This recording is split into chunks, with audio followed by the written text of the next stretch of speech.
My name is Erin Smith, and I'm the editor here at Bladen Online. And this morning we have a special guest, our college intern, Ms. Katie Galline. Hey.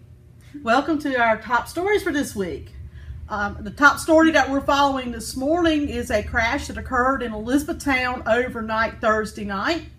The crash resulted in 2 vehicles being struck, and the E-Town police have taken out warrants for Mr. John Marshall Rhodes of Myrtle Beach, South Carolina, for felony hit and run, resisting arrest, reckless driving, and violation of the open container laws. Also this week, we were pleased to learn that we have a set of twins that run track and field at East Bladen High School, and they placed 3rd and 4th at state. Yes, ma'am. And Miss Katie was able to meet with them and talk to them. So tell us a little bit about the twins. They were really excited. They've been working for this the whole year. They got 3rd and 4th, like we said, and they plan to go to college to run, and they're going to do one more state competition, and they really have hopes to get 1st and 2nd next year. And they're Ethan and Ian. Ian Hines. Ethan and Ian Hines. Well, congratulations to Ethan and Ian. We know they worked hard for that honor. Absolutely. And we look forward to seeing them compete next year and working hard. Also, don't forget this weekend is Memorial Day weekend. There is a celebration planned for the Bladenboro Historical Building at 2 o'clock on Monday. And also, this is a time when we honor our fallen veterans. And Miss Katie learned a little bit about one of our veterans from Bladen County that was a World War II pilot.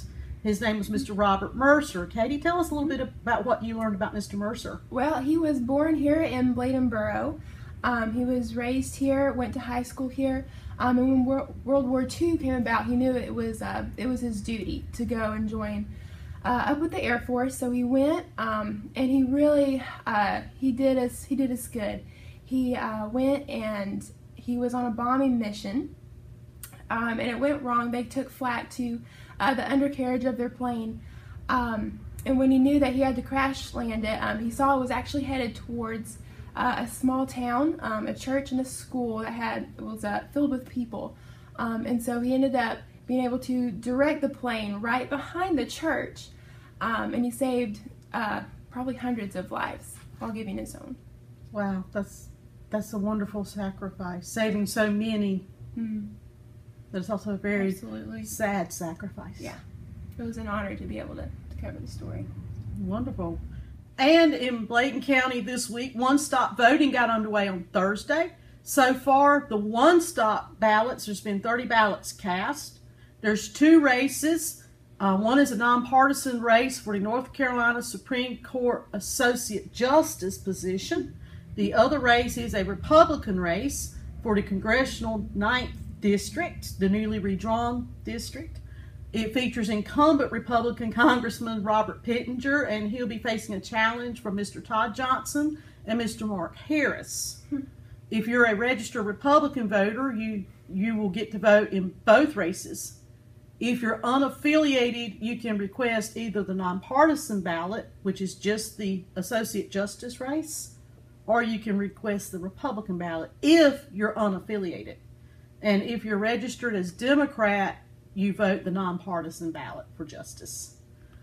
If you have questions, you can certainly call the Bladen County Board of Elections, and they'll be glad to help you with all of your election questions. Also this week, you still have time to complete your Bring On Bladen survey. The Bladen County Steering Committee has started working on some plans to look towards the future of Bladen County. It has been 10 years since the committee last met and the last strategic plan was created. And the idea is to get ideas from the public. We want input about the challenges that you think face Bladen County, but also the things that you think we're doing well at. And this information will be compiled and presented to the committee, and then the committee will take it and develop a strategic plan for the next 10 years. So let them know where you want your county to go in the next 10 years and what you want it to look like. And also this week, a teacher at East Bladen High School, Miss Cheryl West, was presented a drawing by one of her homeroom students, Mr. Bradley Earl. He had taken a photograph and created a drawing, a portrait of Mrs. West. Wow. And he did a fabulous job with that. He's a very talented young man, and he just really is very creative. He likes to create animals and characters of his own. He showed me some of his work besides the picture that he created from the photo of Miss West. And he's a very talented young man, and we look forward to seeing more of his artwork in the future. And that's all. You can go to bladenonline.com to learn more about these stories, and we'll see you next week.